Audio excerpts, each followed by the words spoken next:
bem, meus irmãos, nós temos estudado já há alguns domingos a Epístola de Paulo aos Efésios. No domingo passado nós concluímos o capítulo 1 da Epístola de Paulo aos Efésios.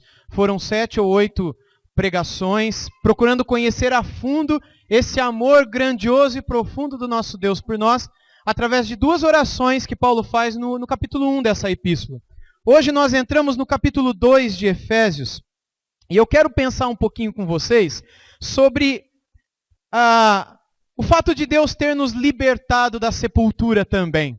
Aqui nós vimos nesse alto de Páscoa que as crianças apresentaram, um momento quando um terremoto acontece e Jesus morre, e aí ali ele é sepultado, ele é colocado por José de Arimateia, junto de algumas mulheres e alguns discípulos que estavam ali também, que envolveram o seu corpo. É lógico que tudo isso não está aqui no primeiro alto de Páscoa. Quando nós chegarmos no 4º, 5º, 6º, haverão outros efeitos especiais e tudo isso vai acontecer.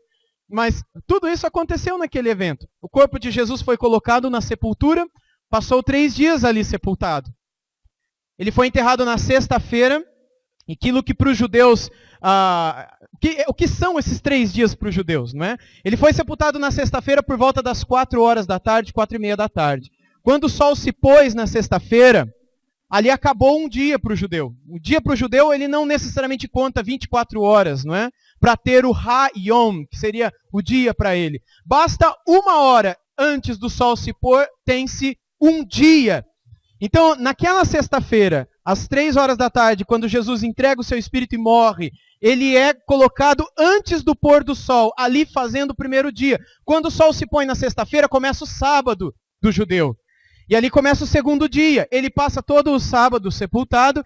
Quando o sol se põe no sábado, para o judeu começa o domingo. Então começou o 3º dia. E diz a Bíblia que alta madrugada no domingo, quando o sol ainda não havia despontado, Jesus ressuscita. Naquilo que para os judeus são 3 dias. Para a gente não deu nem 48 horas direito. Mas para os judeus passaram-se 3 dias por causa da forma como eles veem a contagem dos dias. É por isso que nós falamos que ao 3º dia Jesus ressuscitou. E então, após aquele momento da ressurreição do nosso Senhor Jesus, com um corpo glorificado, ele aparece diante das pessoas. E aquilo espanta as pessoas, porque eles nunca haviam assistido alguém dessa maneira saindo da sepultura. Alguns deles viram Lázaro, mas foi diferente. Jesus ressuscitou Lázaro. Sempre aconteceu de alguém orar e o morto ressuscitar. Mas um morto guardado por soldados romanos, pretorianos, de uma guarda especial do imperador e também do governador. Alguém que não teve a intervenção de nenhum homem, mas que diante de uma aparição sobrenatural de um anjo, que rolou a pedra e ali esteve, nunca isso aconteceu e nem vai acontecer. Por isso aquilo espantou as pessoas. Momento em que Jesus foi liberto da sepultura. Mas Paulo, aqui em Efésios no capítulo 2, ele também diz que todos nós fomos libertos da sepultura. E um dia também seremos. E essa é a mensagem que eu quero trazer aos irmãos nessa noite. Essa pequena introdução que Paulo faz em capítulo 2 de Efésios, versos 1 a 3, poderia ser intitulada com essas palavras, não é? Libertos, aqui já no plural, da sepultura. Não apenas liberto como nosso Senhor Jesus Cristo foi, mas libertos, porque com Ele todos nós alcançamos libertação. E mais do que isso, com Ele todos nós alcançamos a própria vida. A nossa libertação não foi de uma simples escravidão. Nós não fomos libertos simplesmente de uma sepultura onde vivíamos mortos. Nós estávamos mortos para Deus. A nossa libertação foi muito maior. Foi em outro sentido. Porque além de recebermos a garantia de que um dia também seremos ressurretos da sepultura, a nossa alma foi ressurreta de um lugar de morte onde ela estava, da qual o Senhor nos libertou. O alcance da ressurreição de Jesus Cristo é tamanho que essa ressurreição, ela alcança a nós hoje aqui também. O poder da ressurreição é tamanho que ele chega até nós. Chega até aqueles que desejam viver para Deus, que desejam deixar o necrotério em direção ao castelo, onde existe uma festa em andamento. Aquele castelo para o qual o Rei dos Reis nos convida, para celebrarmos e vivermos, e termos proteção e paz e vida, ao invés de vivermos em meio aos mortos, em meio aos enganados. O convite feito aos mortos é tão verdadeiro quanto milagroso. Esse convite que Deus faz àqueles que estão mortos para que eles vivam e venham à sua casa, à sua presença.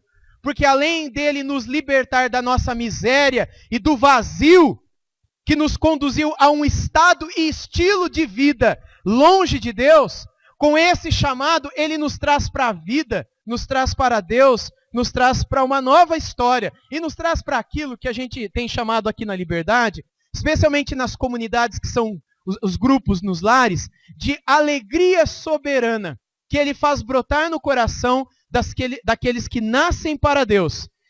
Alegria que é indestrutível e que nada, absolutamente nada pode roubar do seu coração. Aqui e ali ela se abala por causa das aflições, mas nada a destrói. Trata-se de uma alegria absolutamente soberana.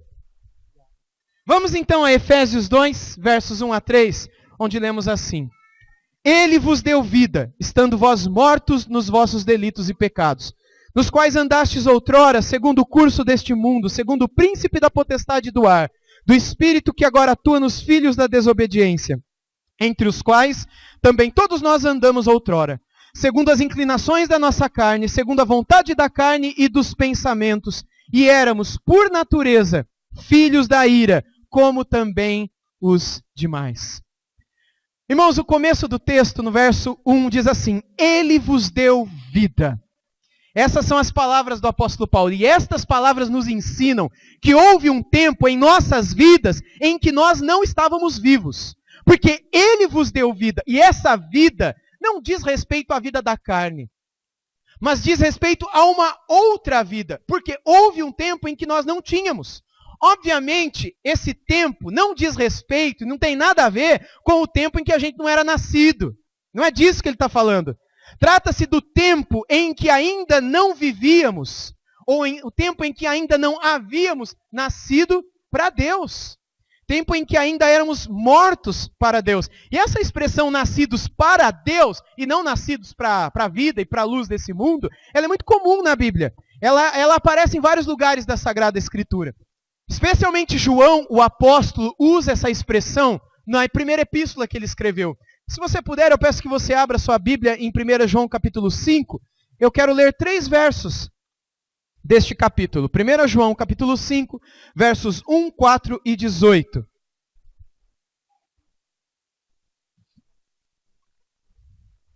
No verso 1 ele diz: Todo aquele que crê que Jesus é o Cristo é nascido de Deus. E todo aquele que ama ao que o gerou, também ama ao que dele é nascido. Verso 4 agora. Porque todo o que é nascido de Deus vence o mundo. E esta é a vitória que vence o mundo, a nossa fé. Agora verso 18. Sabemos que todo aquele que é nascido de Deus não vive em pecado. Antes, aquele que nasceu de Deus o guarda e o maligno não lhe toca. Percebeu quantas vezes aqui João, só nesse pequeno capítulo, trata dessa expressão nascido de Deus ou nascido para Deus? Obviamente, isso não diz respeito a todas as pessoas. Porque o próprio Jesus, quando ele falava com Nicodemos no Evangelho de João, no capítulo 3, ele diz para Nicodemos que é necessário que as pessoas nasçam de novo, para que elas vejam o reino dos céus.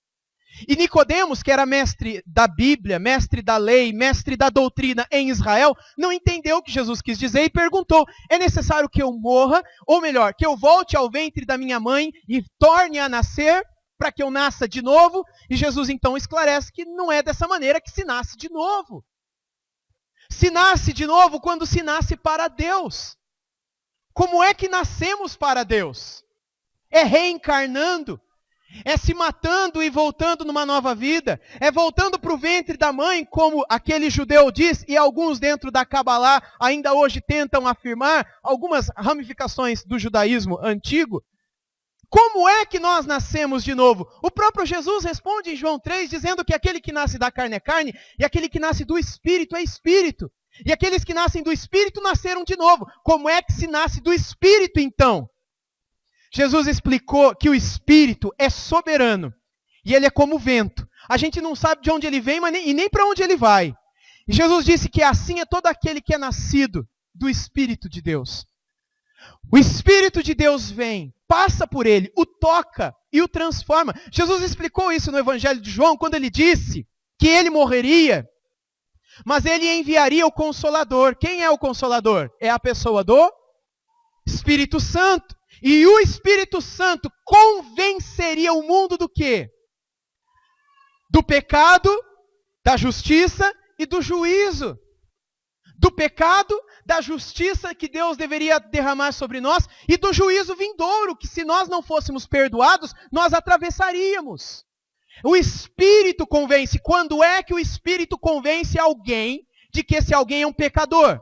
Porque se o Espírito não o convencer, o mesmo não tem condições de se convencer, porque ele está morto. Mas o Espírito Santo vem e convence. Quando? Quando ele quer, meus irmãos. Porque ele, como o vento, é soberano. Nós não sabemos de onde vem nem para onde ele vai. E assim é todo aquele que é nascido de Deus. Então a Bíblia fala sobre nascer para Deus, nascido de Deus. E Efésios capítulo 2, versículo 1 diz: e ele vos deu vida. Porque houve um tempo então em que não éramos vivos, em que não havíamos nascido para Deus. Paulo então, meus irmãos, quando ele escreve aqui para os Efésios, após louvar a Deus por essa preciosa salvação e essa preciosa libertação que de Deus recebemos, e após orar também pelos Efésios, tudo isso ele fez no capítulo 1, para que eles se mantivessem fiéis a Deus, para que eles continuassem pondo a sua fé em prática, enquanto amassem a todos os santos, são as palavras da oração de Paulo no capítulo 1, ele também passa a descrever como é que cada um deles foi salvo. Como é que cada um deles foi liberto? De onde e de que cada um foi salvo?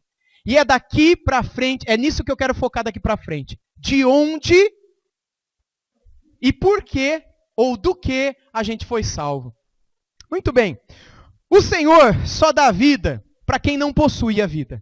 Quem tem vida não precisa receber vida. O Senhor só dá vida para quem é morto, para quem está morto. Assim como ele fez com Lázaro, irmão de Marta e Maria. Quando chegou na cidade de Betânia e viu as lágrimas das irmãs, especialmente da primeira, a mais nova e depois a mais um pouco idosa. E aí então levam Jesus para o lugar onde haviam sepultado o seu irmão Lázaro, provavelmente um terreno da família. E ali então Jesus faz uma oração e o morto, o cara estava 4 dias enterrado e ele sai. E Jesus pede para que tirem deles as faixas e os panos. Jesus somente diz: Lázaro, vem para fora. E a palavra de Jesus teve o poder de trazer vida a um morto. É a mesma palavra de Jesus que hoje traz vida para um morto. Para alguém que está sem Deus, longe de Deus, morto para as coisas de Deus. E quando essa palavra dele vem, ela causa e traz vida àqueles que antes estavam mortos. A morte, irmãos, do homem, ela sempre possui uma morada, não é? Assim como o corpo do homem morto ou da mulher morta reside lá no cemitério, ou quando não, ele é queimado e jogado num jardim, cremado, não é? Ou jogado num rio, ou guardado num potinho na sala de casa, cada um guarda onde quer. Mas tem um lugar para colocar, ou para jogar, ou para enterrar o corpo da pessoa que faleceu. Um dia farão isso com o meu, um dia farão isso com o seu. Um dia nós fizemos com pessoas a quem amamos e a quem perdemos. O corpo do homem que falece reside no cemitério. A alma do homem morto para Deus reside no pecado. É lá que ela vive, é lá que ela está. Paulo aí no verso 1, depois de dizer que ele vos deu vida, ele diz assim: estando vós mortos, onde? Nos vossos delitos e pecados. Essa expressão, essa preposição nos aí, ela é dentro de, na língua original, no grego. É dentro do. Então, quando Paulo fala que nós estamos mortos, palavra morto aqui, que o Espírito Santo guiou Paulo para escrever, é a palavra necros. Da onde a gente tem necrotério, por exemplo. Essa palavra grega, além de significar mortos, ou necrotério, tantas coisas, não é? Necromancia, necrofilia e tantas outras coisas que tem a ver com necros, com mortos. Ela também significa estar totalmente incapaz, estar totalmente ineficiente, totalmente sem poder, morto. Morto. Incapaz de tomar decisões, incapaz de dar passos. Aqui, o Espírito Santo usou essa palavra para falar qual é o estado da vida das pessoas longe de Deus. Elas são totalmente incapazes, inábeis, sem capacidade de dar um passo para Deus. Porque elas estão mortas, totalmente mortas. Ou seja, o ser humano que não nasceu para Deus, que não está vivo, ele é totalmente incapaz de vir a Deus, de escolher por Deus. Ele é alguém morto dentro de um necrotério. O que um homem morto dentro de um necrotério pode fazer? Assim é a pessoa que está perdida. Assim fui eu um dia, assim foi você também. Dentro do necrotério, ele vive, embora morto, muito bem em meio ao ambiente de pecados, delitos e ofensas. E eu falo aqui do homem sem Deus. Em meio ao ambiente de morte e de podridão, ele vive. Morto para Deus, mas vivo para o pecado. Doente por dentro, doente da alma, doente do espírito. Depressivo, vazio. Morto, mas vivo. Pensando na morte, querendo a morte. E muitas vezes chegando às vias de fato e tirando a própria vida. Por quê? Porque ele está morto para Deus. Ele está morto para a fonte da vida. Ele não tem sentido para viver. Ele não encontra razão para viver, porque ele está morto já. A única questão que o separa da morte absoluta é que Deus, pela misericórdia, deu um corpo, um pulmão, um cérebro, um coração, veias e artérias e tudo mais que ainda funcionam.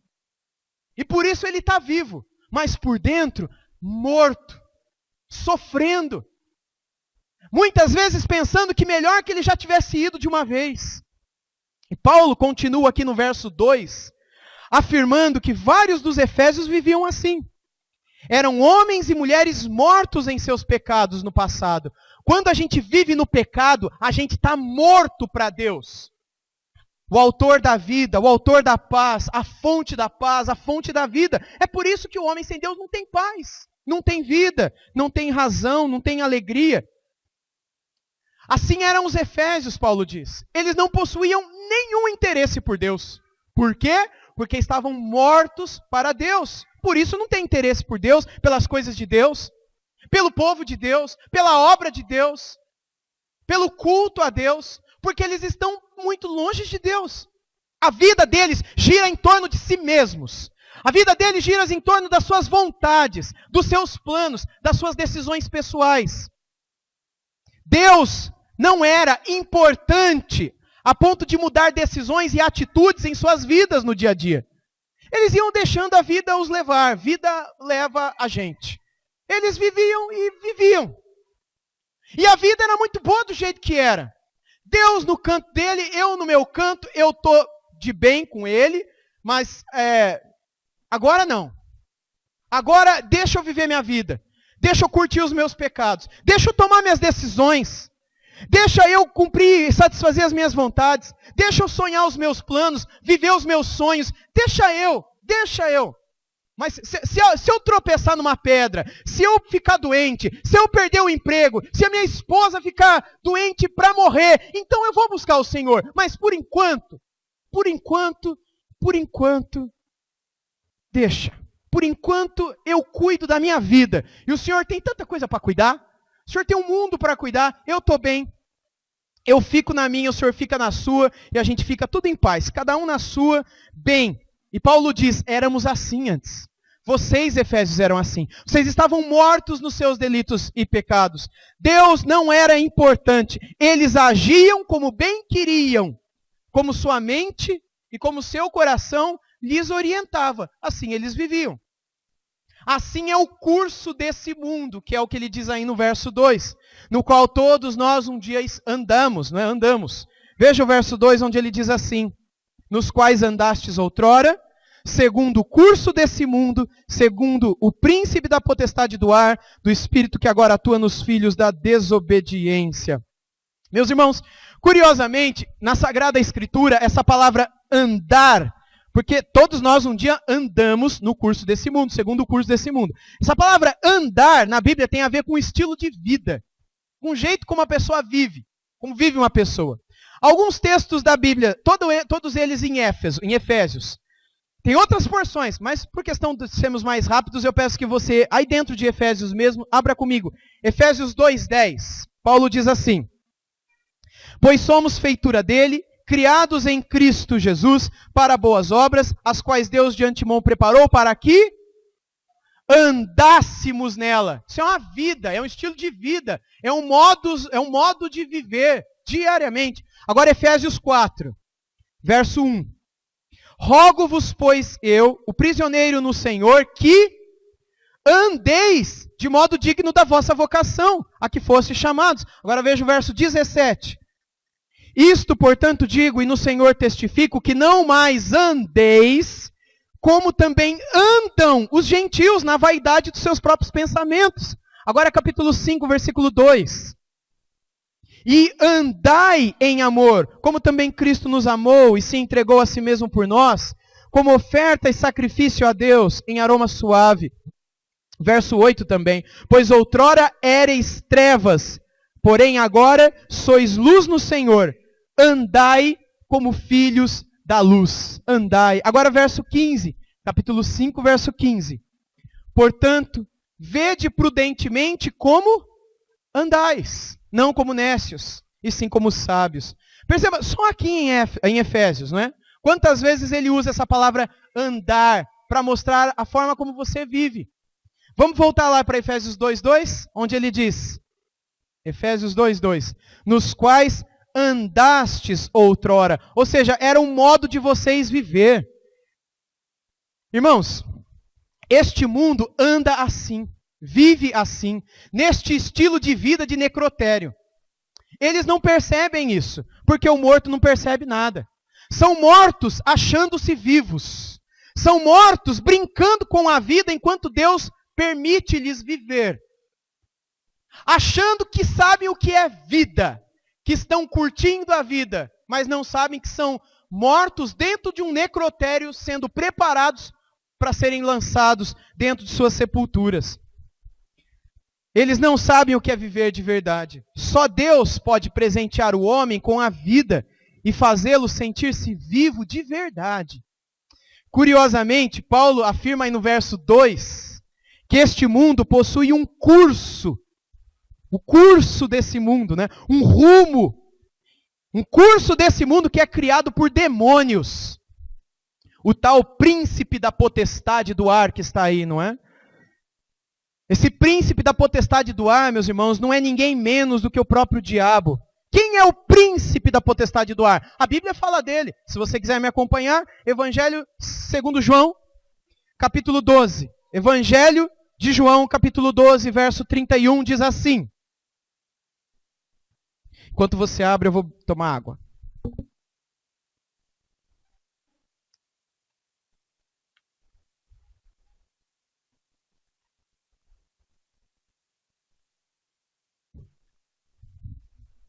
Acharam João 12? Então vamos lá, verso 31. Chegou o momento de ser julgado esse mundo, e agora o seu príncipe será expulso. Quem é o príncipe desse mundo que será expulso aqui? Vamos agora para o 14. Verso 30. Já não falarei muito convosco, porque aí vem o príncipe do mundo. Ele não tem, e ele nada tem em mim. Agora vamos para João 16, que a própria Bíblia se explique. Capítulo 16 de João, verso 11. Ele diz do juízo, porque o príncipe deste mundo já está julgado.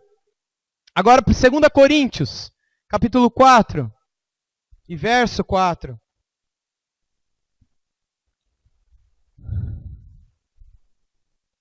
2 Coríntios 4:4, ele usa outra expressão ao invés de príncipe, ele chama de Deus, com D minúsculo. Ele diz assim, nos quais o Deus deste século, que é o diabo, um Deus com D minúsculo, está aí na sua Bíblia, cegou o entendimento dos incrédulos, para que lhes não resplandeça a luz do evangelho da glória de Cristo, o qual é a imagem de Deus com D maiúsculo. O último Deus aí é com maiúsculo, né? E o primeiro é com minúsculo, certo? Oi? Ok. O último com D maiúsculo é o Deus, o nosso Deus. O Deus primeiro com D minúsculo é o diabo, chamado aqui de divindade, por causa da sua autoridade sobre as coisas que acontecem na região espiritual desse mundo em que vivemos. Nós sabemos pelo livro de Jó que ele vive de rodear a terra. Nós sabemos pelas palavras de Jesus para Pedro que ele vive por pedir para nos tentar. Nós sabemos pelo próprio exemplo de Jesus em Mateus 4 e Lucas 4, que ele vive para tentar, não só o Filho de Deus, mas todos aqueles que são filhos de Deus também. Meus irmãos, nós sabemos muito sobre esse espírito imundo, como a Bíblia o chama. Mas nessa porção de Efésios, Paulo o chama de príncipe das potestades do ar, ou príncipe dos poderes desse ar. Esse príncipe, ou seja, esse que possui certa autoridade, embora limitada, mas ele tem autoridade sobre este mundo, é quem dá o curso, o rumo e a direção que vemos e acompanhamos nesse mundo aí. A gente vê tanta coisa ruim acontecendo, tanta imoralidade, tanta coisa que a gente vê. Quem que dá o rumo para essas coisas acontecerem? Não é à toa que a cultura em nosso país se encontra cada dia mais promíscua e mais imoral. Quem é que dá o curso a essa cultura totalmente imoral e devassa e corrupta? Será que são os estilistas da moda? Será que são as redes de televisão? Muito pelo contrário, meus irmãos. Essa gente toda é apenas laranja, é apenas massa de manobra, é apenas fantoche nas mãos do príncipe das potestades do ar. Todas essas pessoas que levam outros a pecar, nada mais são do que fantoches nas mãos de alguém que é maior do que eles. Alguém que possui o poder de seduzir e de arrastar muitos para o caminho de ofensa a Deus, para o caminho da morte. No final do verso 2 aí, Paulo, em Efésios 2:2, não é? Paulo afirma que esse espírito imundo é quem atua na vida de todos os que desobedecem à palavra de Deus. Espírito que atua nos filhos da desobediência. Ele tem o poder de arrastar, de matar, de destruir, de seduzir, levar pessoas a desobedecerem à palavra de Deus. E ele atua, ele está atuante. Ele atua para que todos desobedeçam. Por isso, Jesus disse sobre os fariseus mentirosos, lá em João 8:44, o seguinte: vós sois do diabo, que é o vosso pai, e quereis satisfazer-lhe os desejos. Ele foi homicida desde o princípio e jamais se firmou na verdade, porque nele não há verdade. Quando ele profere mentira, fala do que lhe é próprio, porque é mentiroso e pai da mentira. Jesus disse isso em João 8:44. Assim, irmãos, aquilo que Paulo chama aqui de filhos da desobediência, Jesus chama de filhos do diabo, lá em João 8:44. Quem são os filhos do diabo? Ninguém gosta de se chamar dessa maneira, nem se vê assim. Pelo contrário, eu sou filho de Deus. Então eu posso fumar, posso matar, posso adulterar, posso roubar, posso sonegar, posso levar para minha casa, posso cobiçar, posso ficar, posso trair, porque eu sou filho de Deus, eu também tenho direito de ser feliz. Minha esposa não me satisfaz, eu vou atrás de outra, porque eu sou filho de Deus e eu nasci para ser feliz. E o que importa é ser feliz. E o curso desse mundo leva para isso. Eu vejo televisão e eu sou tentado a pensar em algo que é melhor do que eu tenho. Seja na família, seja na comida, seja no carro, seja no sofá, seja na polegada da televisão, seja nas viagens que eu faço nas minhas férias, levado a pensar em algo melhor, levado a pensar em algo que me seduz para ir além daquilo que Deus me deu. Isso é o curso desse mundo, que é criado pelo diabo, que tem fantoches em suas mãos, que são aqueles que criam as coisas para nos seduzir, nos enganar e nos fazer acreditar que essas coisas é que são a vida. Isso é a vida. É aquilo que nos propõe. E nos afastam cada vez mais para longe da verdadeira vida. E quanto mais longe a gente vai, mais vazio a gente se encontra. Mais triste a gente permanece. Mais pecado a gente vê e às vezes nem mais consegue ver. De tão afundado no pecado, a gente nem mais consegue percebê-lo em nossas vidas e em nossas histórias. Então, meus irmãos, no verso 3 aqui, vamos encerrar com ele, Paulo afirma, eu vou ler o verso 3, não é? Entre os quais também todos nós andamos outrora, segundo as inclinações da nossa carne, fazendo a vontade da carne e dos pensamentos, e éramos, por natureza, filhos da ira, como também os demais. Paulo aqui está a afirmar que ele e os efésios andavam segundo o curso dado pelo diabo. Gente, sem medo de errar, eu posso dizer para vocês aqui, para todos vocês, que eu, junto com vocês também, cegamente, éramos guiados pelo príncipe deste mundo para fazermos tudo aquilo que ofende a Deus. Eu também andei nesse curso que o diabo mesmo criou. E todos vocês um dia andaram, ou talvez ainda estejam andando, no curso criado pelo diabo e que leva à ofensa a Deus, que leva a pecados pequenos e grandes, que leva a ofensas pequenas ou grandes. Ah, mas para Deus é tudo igual.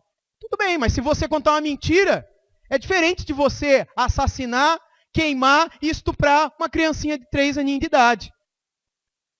É tudo pecado, mas a consequência é diferente. O tamanho da ofensa é óbvio diferente. Em Provérbios, Deus faz distinção entre pecados que ofendem menos e pecados que o ofendem mais. Mas todos os pecados ofendem a Deus. Ofende aquele que nos amou e nos ama e deu o único filho para sofrer e morrer em nosso lugar. E enquanto tudo que ele faz é se dar, é vir, é nos chamar, é intervir, é estender as mãos, é falar conosco, é matar o seu filho, é moer o seu filho, como disse o profeta Isaías no capítulo 53. É isso, o que nós fazemos é brincar com o pecado. É achar que viver longe dele não tem tanto problema assim. Um dia eu vou voltar. Segunda-feira eu vou começar o regime e vou começar a vida devocional. Segunda-feira eu começo. Eu vou começar a caminhar e vou começar a orar mais. Segunda-feira. E essa segunda-feira você não fala qual mês que é, nem de que ano que é, né? Mas você fala que é uma segunda-feira. Agosto, né? Algum agosto aí.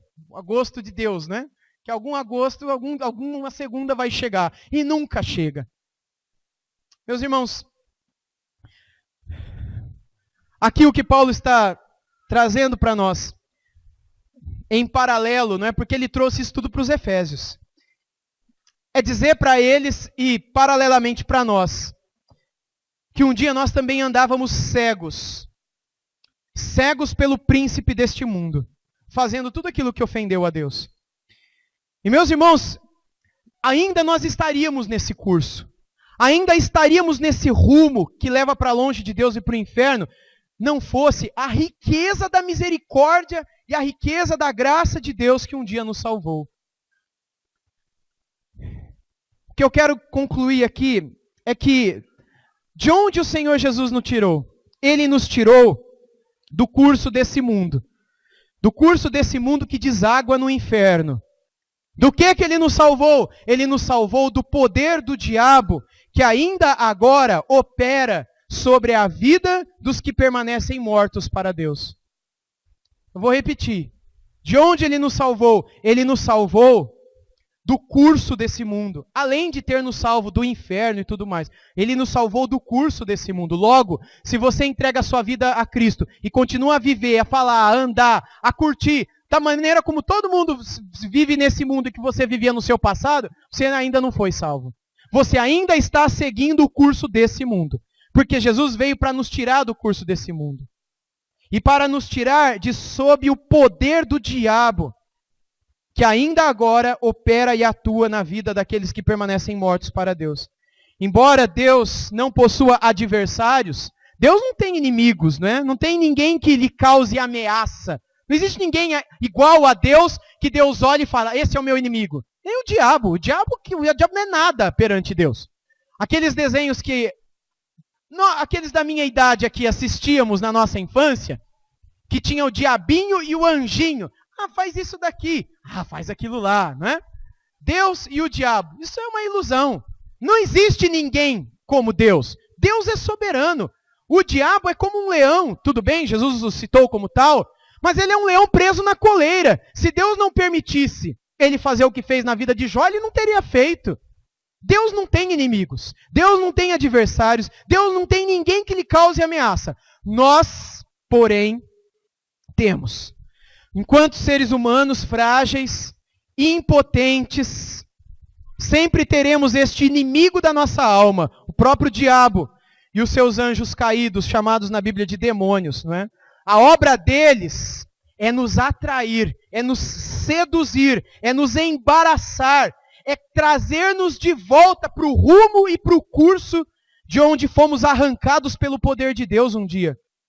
Voltar para lá, embora pareça absurdo, sempre será uma tentação. Para todos nós. Porque o velho homem, que já não está vivo mais, agora está vivo um novo homem, que está nascido para Deus, depois que se converteu. Mas o velho homem, disse Paulo, o homem morto, aquela carcaça que carregou e ainda carrega a natureza pecaminosa, nos acompanhará até o último dia das nossas vidas aqui. Quando enfim nós receberemos, na ocasião da segunda vinda, um novo corpo, um corpo glorificado. Mas até lá, a gente carrega essa natureza que nos traz de volta para o pecado. Por isso, a nossa luta, irmãos, é contra a carne, e contra o próprio diabo, e contra esse mundo, moldado pelo diabo, para satisfazer enganosamente a nossa carne. Todas as nossas lutas se resumem nessas duas coisas, carne e diabo. É contra isso que a gente tem que lutar, contra a nossa carne e vontade e contra o diabo. O mundo é só uma armadilha do diabo, montada pelo diabo, guiada pelo diabo, com um curso criado por ele, para nos destruir e destruir a nossa carne. Jesus veio para salvar a nossa alma e para santificar a nossa carne, separando-nos desse mundo, para apresentar-nos um dia diante de Deus como pessoas santificadas, perdoadas, purificadas. Ele disse para os seus discípulos, bem-aventurados os limpos de coração, porque eles verão a Deus, lá em Mateus 5,8. E o autor de Hebreus, no capítulo 12, verso 14, diz que nós deveríamos buscar a paz com todos e a santificação, sem a qual ninguém veria o Senhor. Então, de Deus vem a nossa libertação. De Deus veio a nossa salvação. De Deus nós também fomos libertos da sepultura, chamados de fora para dentro com a vida com Deus. Fora de Deus para dentro de uma vida com Deus. Da morte para a vida. Da perdição, agora somos achados. Da condenação, agora somos absolvidos e perdoados. Condenados, justificados. Mortos, agora vivos. Graças à grande libertação que do Senhor Jesus Cristo nós recebemos. E quanto mais perto dele estivermos, mais nos sentiremos vivos. Mais nos sentiremos libertos. Mais provaremos dessa alegria soberana. Alegria em Deus e que nada, nem ninguém pode destruir dentro de nós. O meu desafio para cada um de vocês nessa semana e agora também aqui, é que a gente ore pedindo a Deus para que Ele nos ajude a morrermos de fato, na prática, todo dia para as coisas desse mundo. Eu gostaria que a gente orasse também por tantas pessoas a quem amamos e que ainda permanecem mortos, segundo a palavra de Deus. Porque tudo isso que Paulo falou aqui, e eu encerrei aqui, diz respeito às nossas vidas e ao estado em que um dia vivíamos, mortos para Deus. Mas Ele nos deu vida. Ele nos deu vida, disse Paulo. E agora a gente entende, agora a gente louva a Deus, agora a gente fala com Deus, agora a gente tem prazer em buscar a Deus. Mas a gente conhece um monte de gente que ainda está morto para Deus. Você fala de Deus, entra aqui e sai ali. Nem entra, né? Nem entra. Bate, passa por cima e sai do outro lado. A pessoa não tem interesse nenhum por Deus. Não tem prazer em Deus. Não quer orar. Não gosta de ler a palavra. Não gosta de estar em comunhão. Para ela, se Deus existisse ou não ia fazer diferença nenhuma. Porque para ela, Deus ou não, existindo ou não faria diferença nenhuma. A Bíblia diz que essas pessoas estão mortas. E assim são muitas pessoas a quem amamos. Eu quero te desafiar a orar por algumas delas nesse momento. Eu quero te dar alguns segundos para você fechar os seus olhos, baixar a sua cabeça e orar. Faça isso nesse momento. Curve sua cabeça. Feche os seus olhos. Eu quero te convidar a orar. Orar por pessoas que você conhece e que você ama e que ainda estão mortos segundo a palavra de Deus. Que ainda estão mortos segundo a Sagrada Escritura. Peça a Deus que traga vida a elas. Peça a Deus que traga salvação. Peça a Deus que, pelo Espírito Santo, elas possam ser convencidas dos seus pecados, convencidas da justiça e também do juízo final, que um dia chegará para todos os homens. Se você não tem certeza da sua própria salvação, peça a Deus nesse momento que te liberte também do pecado. Peça a Deus que te liberte da mentira. Peça a Deus que te liberte desse mundo que fede a morte, a podridão, a pecado. Se você sinceramente quer se ver livre desse mundo, peça por você e peça por aqueles a quem você ama e também deseja ver um dia aqui louvando a Deus com você.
Ó Deus eterno, obrigado por nos ouvir.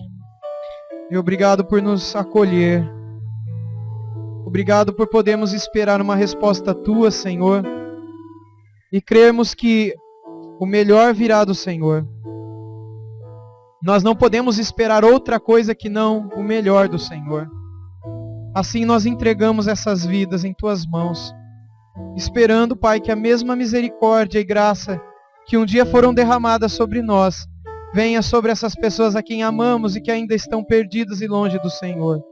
Que o poder da Tua ressurreição, o poder do Teu Evangelho, da Tua palavra, um dia também quebre as algemas, arrebente as amarras, que os prendem a esse mundo, que a Tua verdade possa libertá-los e que em Cristo eles possam ser verdadeiramente livres, para a sua própria alegria, para a glória do Senhor e para que haja festa no céu e também dentro do nosso pequenino coração. Em nome de Jesus. Amém.